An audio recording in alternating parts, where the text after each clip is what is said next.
Alrighty, what's going on, everybody? My name is Blitzwinger, and ladies and gentlemen, of course, welcome back to another Blitz News video. And today it is Lego Marvel's Avengers time because we got a brand new trailer at New York Comic Con. Of course, it is going on right now as we speak. It is still going on. There's lots and lots of cool news coming out. There's going to be probably another video for Disney Infinity Battlegrounds, which looks really interesting. So I'm going to do a video covering that. But nonetheless, let's discuss Lego Marvel's Avengers. We have a new trailer to look at, so let's do that because I've not seen it yet and I'm excited. So here's my first impression. Let's play it.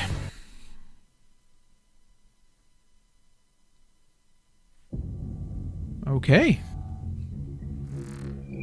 GG Games. It started. All right.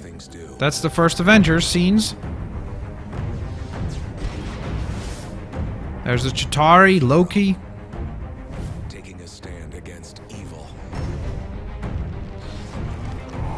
That looks cool. Something worse out there. Something Ooh. Oh, it's Thanos. in the darkness. Ooh, that was a cool move with the hammer. Finds allies. We're gonna get both Hulks, by the way. That looks cool. They may be far from home. There's some really cool new combos. Wherever they go. Ooh, the Winter Soldier. But when faced with Ooh, Ultron. What was that? Was he drinking like some smoothie? real heroes are on the front line, assembling something larger than any of us could ever imagine.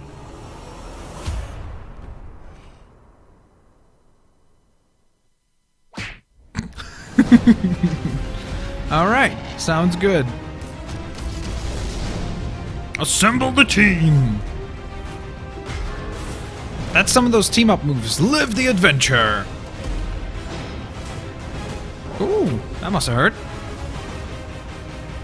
Hot dogs for everyone! Whoa, there's some cool scenes. I don't remember that happening. No, Hulk! Don't fall in love with the chicken! Ouch. Oh. Okay. I guess that's what caused the Hulk to be so upset. Here we go. Featuring the story content from the Avengers, Avengers Age of Ultron, Captain America the Winter Soldier, Iron Man 3, and I missed the last one. Was it Thor the Dark World? I'm pretty sure. Coming January 26th. Sounds pretty cool. So, as you saw right there, lots and lots of cool reveals. First of all, we got to see a whole bunch of team-up moves, I should say. Additionally to that, we also did get to see some new characters, like Volstagg was confirmed, and characters from the Thor universe have been confirmed. Now, the one thing that was interesting, they had several different showcases of the game so far. They've had, at one point, Arthur talked to MTV. He's talked on their main panel. He's also talked to Agent M at Marvel's live stream. So there's been several different sections of the game already shown. Now, that being said, the interesting thing is that we kind of got little tidbits from each and every single one of those particular sections. So let's run through some of those tidbits, shall we? So first and foremost, the interesting thing that they pointed out is the fact that this game, since it is kind of being focused on and being filtered via the Avengers tagline, if you remember the last Lego Marvel game that we got was Lego Marvel Superheroes. That's what it was called, and it kind of featured everything and everyone from the Marvel Universe. This one is specifically filtering the films, or the focus is on the cinematic universe. And that's why it kind of raises a lot of interesting questions in terms of who gets priority to be in the game and who doesn't, because there has been kind of a question that has risen now as a result of Marvel not having the rights to Wolverine and characters like the Fantastic Four.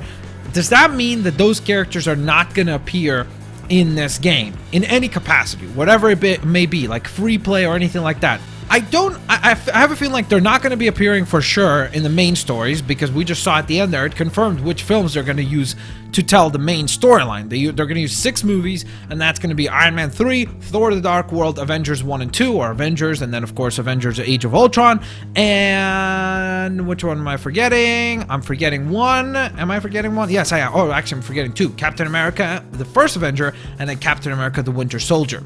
So Obviously, a pretty interesting choice of films. I kind of wonder why they chose Iron Man 3 specifically. I guess it could tell an interesting story with the events of Avengers and such, so makes sense that that would be the case. But I almost wish they would have done Iron Man 1. That would have been really cool, because I would have loved to play through a Lego version of that first scene. That would have been really, really neat to see. Nonetheless, essentially what that means is that there is a chance that even in the free play side of things, we're not going to get like Wolverine and the Fantastic Four and characters such as those. Because again, the focus is on the Avengers. Now, that's something that some people have brought up. I doubt that they're not going to have Wolverine, at least in the free play, especially because they have confirmed that this is going to be the largest roster they've done or larger, I should say, than the Marvel Superheroes one. So I can't imagine that they wouldn't have Wolverine in there, but never say never, you know? It certainly could be a possibility. Another interesting thing about this is that they've started confirming some other elements, such as, for example, they're going to Legofy a lot of the key movie scenes. So what they're going to do is, instead of getting original audio and everything like that, they're going to take dialogue from the films and then basically recreate the scenes in Lego form and then put the dialogue into it. They've done this before with the Lego movie, if you remember. They've done it with the Lord of the Rings. They've done it with Lego Jurassic World. So it's not like it hasn't been done before, and it's been done well. So I don't have any issues with it. I think it's a great decision, honestly, especially because it probably would have been way more expensive to get all these different talents to come in and do their voices again and again. So I'm okay with it, honestly. So let's run through some of the other components, shall we? I have just a list assembled right here, so if I look over, that's why. I apologize.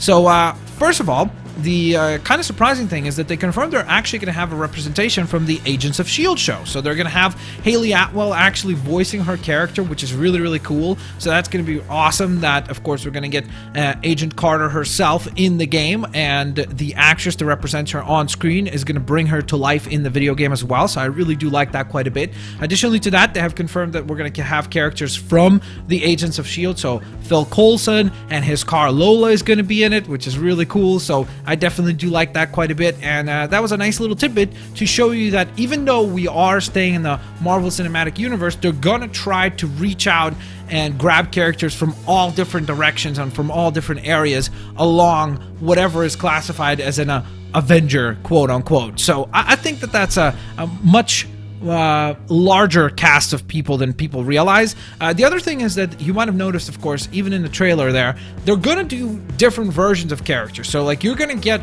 I'm assuming, it's safe to assume, we're going to get Thor as he's seen in, let's say, his Asgardian attire, or as he's seen in Thor #1, and then Thor as he's seen in the Avengers, and so on and so forth. So we're going to get different versions of those characters, such as you saw in the trailer itself. We see the Hulk as he's seen in Age of Ultron, where the skin color is a little bit different, the pants are different. So that design versus the one that we actually saw in the Marvel Superheroes, which looks a little bit more similar to Avengers 1. So I really do like that we're actually going to get different iterations of characters as well, so you kind of get a nice gamut of characters available to you. Let's go ahead and continue and carry on the other side of things that has been revealed. So the other thing is that there are still going to be really cool characters added in that are not cinematic universe characters, of course. So like, you know, I've done a video before like Kamala Khan, and there's been other characters that have been confirmed, like Hulkling is in it, which is crazy. That was a really pleasant surprise. That character, of course, was quite prominent in was it the New Avengers, or what was it called? Wait, I don't remember what it was called. I think it was the New Avengers, the little like teenage kind of thing, storyline. So that's really cool. So obviously, even though it's still focused on the cinematic universe, the main story, the outer realm or the free play is going to offer a lot more than what we've already seen, and I definitely do like that quite a bit.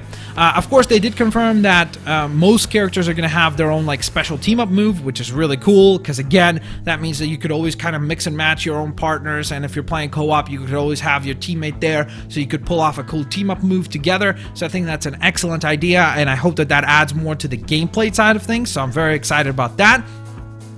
And then they also announced the fact that we're going to have a lot more than what we think in terms of the areas that we get to explore. And what I mean by that is that they confirmed that not only are we going to be going to Manhattan, but we're also going to be visiting the following area, or at least having access to the following areas: Malibu, the Barton Farm, which is of course where Hawkeye resides. If you remember in Age of Ultron, that's where they go, so that's where you can attend.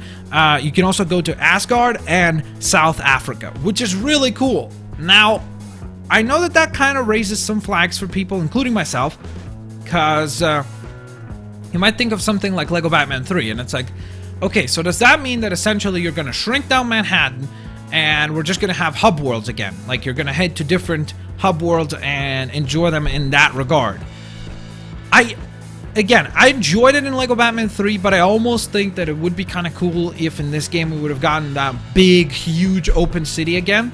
I'm hopeful that it's Manhattan as it was in Lego Marvel Superheroes, and then added to it, we get a smaller version of Asgard, the Barton Farm, South Africa, Malibu, and I'm forgetting one. What am I forgetting? No, I got all of them, at least the ones that they've announced. So, again, it would be really cool to see at least more vast worlds and more unique worlds, so that we could see kind of that, as much as there's like iteration on the same idea, it would be cool if there was interesting ideas implemented within that. So like, give us more actual density in those particular hub worlds. If that's the case, I'm okay with even shrinking down the hubs, but give us more things to do within those hubs themselves. So I'm okay with that as well. They also did confirm some other things, like there's going to be a Thanos copter in the game, which is really cool. Squirrel Girl is going to have an iron suit, which looks ridiculously cute. They're going to have Ping Pang Foom in the game, which is crazy because he's a ginormous character, so I can't wait to see how they implement that particular character. What else did they talk about? Some of these they didn't show any pictures for, at least not yet. Oh yeah, they did also reveal that the game is going to start with that same scene that Avengers Age of Ultron starts with, you know, in the ice, that really cool trailer where we see all of them kind of teaming up. They recreated that in Lego form, which is awesome, so we're going to get that, and that's where the game begins and starts from, because Mr. Arthur Parsons confirmed that, of course, the game director on the game. And obviously there's going to be some more news hopefully coming out over the weekend, so if there is more stuff coming out, I'm definitely going to make another video talking about it, so I hope you guys will tune into that. Nonetheless, thank you so very much for watching this news update, or this Blitz news video for Lego Marvel's Avengers. Let me know what you guys think. Are you happy about the hub worlds that are presented? Would you prefer for them to do the big hub world, like one big hub world, or are you okay with these tiny, or I mean, we don't know if they're going to be tiny, but some of them are obviously going to be smaller than they we would love them to be, because the Barton Farm can't be massive. I mean, it's a farm. How much can you really do on it? But I'm hopeful that maybe it's kind of the best of both worlds, where Manhattan is massive, then the Barton Farm is small, South Africa is massive, then let's say, I don't know, Malibu is smaller, Asgard is massive, so on and so forth. You know, like, I wish that it would be kind of a nice mix between scales and how many things you get to do within those particular hub worlds. Are you excited about the trailer? Let me know as well in the comment section below. What are you looking forward to the most for Lego Marvel's Avengers, and what would you like to see for the game that hasn't been announced yet? As always, have an absolutely fantastic day. I'll catch you lovely folks next time. Peace out. See you later. Alligators. Bye-bye, everyone.